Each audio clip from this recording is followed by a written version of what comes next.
I watched a few videos like this before I decided to take the plunge and try the blacklist, so now that I have, I feel it's my duty to make one for everyone else considering it. First, let me tell you how it works, because I was a bit puzzled to begin with. The blacklist allows you to upload scripts to their site where they will host them for $30 a month per script. Doing this makes your script eligible to be evaluated and discoverable by agents, producers, and other industry professionals. They also offer a free option, which offers very limited visibility and is little more than an online writer profile. But wait, you're not just going to be out $30 per script per month. There's no point in having your scripts visible if no one knows if they're any good. So on top of that monthly hosting cost, you'll have to pay one-off fees for evaluations for your scripts. They charge $100 for feature screenplays and 1 hour-long TV pilots and $70 for half-hour sitcom pilots. The carrot they hang in front of hungry writers is if you score an overall 8 out of 10 or higher on your script evaluation, they will send your work to over 4,000 industry professionals who could turn your words into a dance of light and sound on a huge screen. I started off with 2 feature scripts. As you can maybe tell from my accent, I'm not American. I'm from Northern Ireland, so my opportunities for networking with Hollywood producers are less than zero. Despite this, I enjoy writing the sort of genre movies I grew up watching multiple times and loving. I had 2 feature scripts I thought were in good shape, but were never going to get made in Northern Ireland. So the blacklist seemed like it was worth a punt if I could reach US producers. Script 1 is called Coast to Coast. It's an action comedy with a splash of romance, tonally similar maybe to Romancing the Stone. Script 2 is called Tracy's and is a female buddy cop movie, like Lethal Weapon, only with women detectives.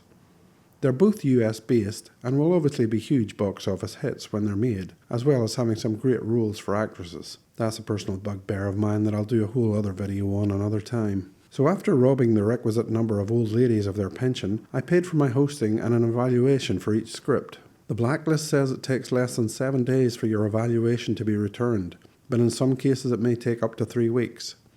If it takes longer than 3 weeks, they give you a month's free hosting to compensate. Mine took just over 4 weeks, so I got a free month's hosting for both of them. The first thing that struck me was how short these evaluations were. When I've paid for coverage in the past, I get a 5 or 6 page report on all the pros and cons of the script. With the blacklist, you get 3 paragraphs. 1 on the strengths, 1 on the weaknesses, and 1 on the script's prospects.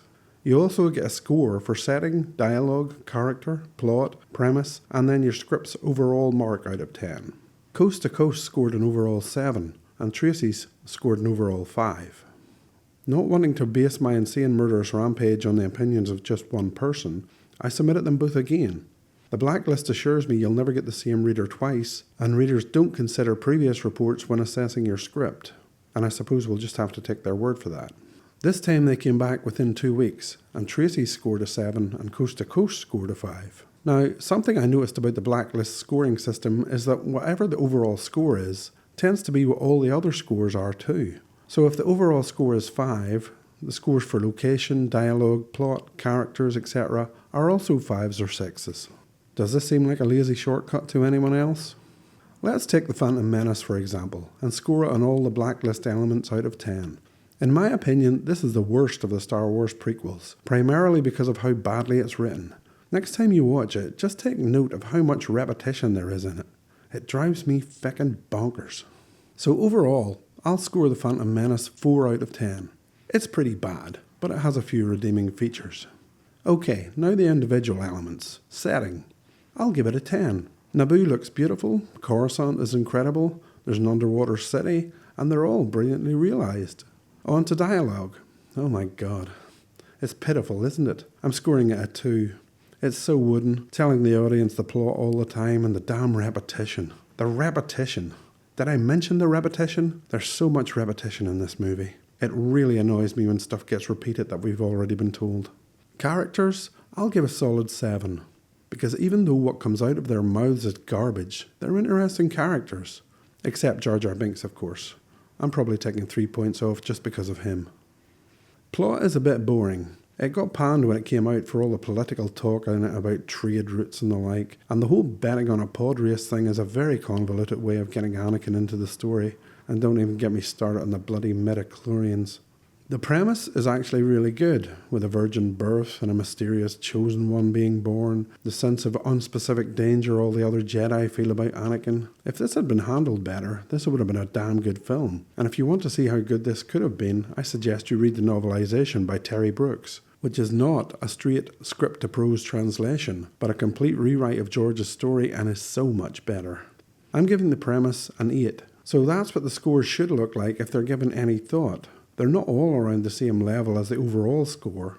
I emailed the Blacklist and raised this point, citing the fact that if you're going to say my locations or characters or whatever are weak, you have to tell me why you think they're weak, or I won't be able to do anything about them.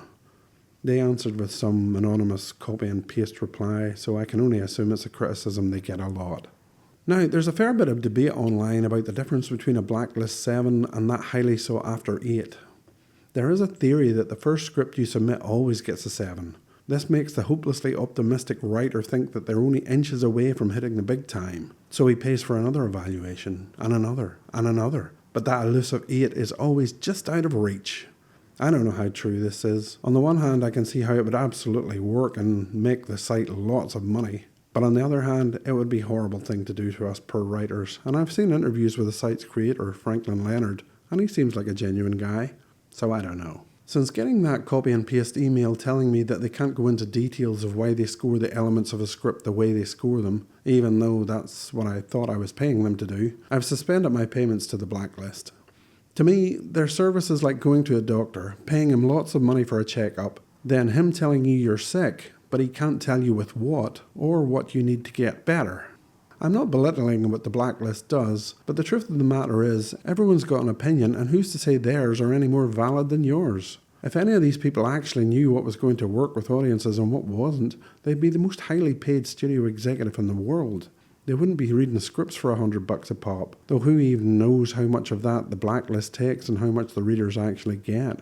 Maybe if you're a noob, these evaluations might be helpful at addressing the broad strokes of your script. The main thing readers seem to do is compare your script to a couple of others that might be vaguely similar and suggest ways to make it more like them, and people wonder why there's no originality in Hollywood. The most frustrating thing about these evaluations is the lack of a right to reply when they get something completely wrong. That really sickened my happiness. In my buddy cop movie, the cops have some funny banter and the quiet moments. You know, like Riggs and Murtaugh, Marcus and Mike, even John and Al. So does that make my script a comedy? My Blacklist readers seem to think so. So much so that they suggest that the violent scenes seemed out of place in a comedy, and that I should be trying to make it more like The Heat. No, not Heat, but The Heat. Yeah, there's something to aspire to. I believe writing, and movies in general, are all about taste. When I write, my taste says this scene should be like this, and this character should do this, and I should spend this amount of time with a character before the action starts in order for the audience to form a bond with them. Other people disagree and think that's all boring and we should just jump right into the action and forget about character arcs, motivations, audience investment, and a story that makes sense. And I'm sure those people make a very good living writing for Hollywood. But that's not what I want to do. It's not my taste. I have to believe there are producers out there who want to make movies that will stay with people long after their opening weekend or the premiere on Netflix. When experts are telling you that your scripts aren't good enough, remember, experts greenlit Ghostbusters 2016. Experts thought spending $100 million on a screen version of Cats was a good idea. Experts in charge of a major movie studio and custodians of the most beloved movie franchise in history thought The Last Jedi was a good enough script to put into production. Don't put too much stock in experts. So what did I learn from all this? Well, the same thing I've known since I read William Goldman's book Adventures in the Screen Trade. Nobody knows anything. And that being the case, I'd rather trust my own instincts than some anonymous reader. So would I recommend The Blacklist? If you're a new writer working in your first or second script, the broad stroke evaluations may be of some help to you. But if you want a more detailed breakdown of your script, I would look for paid coverage elsewhere. Because what The Blacklist offers is not coverage. Think of them more like the office junior who has to read all the scripts for his boss and write a short paragraph on whether or not he thinks it's a good or not. Of course, you're never going to agree with any evaluation 100%, but this is why I say you have to trust your own taste. You read an evaluation and change the things you agree will make it better.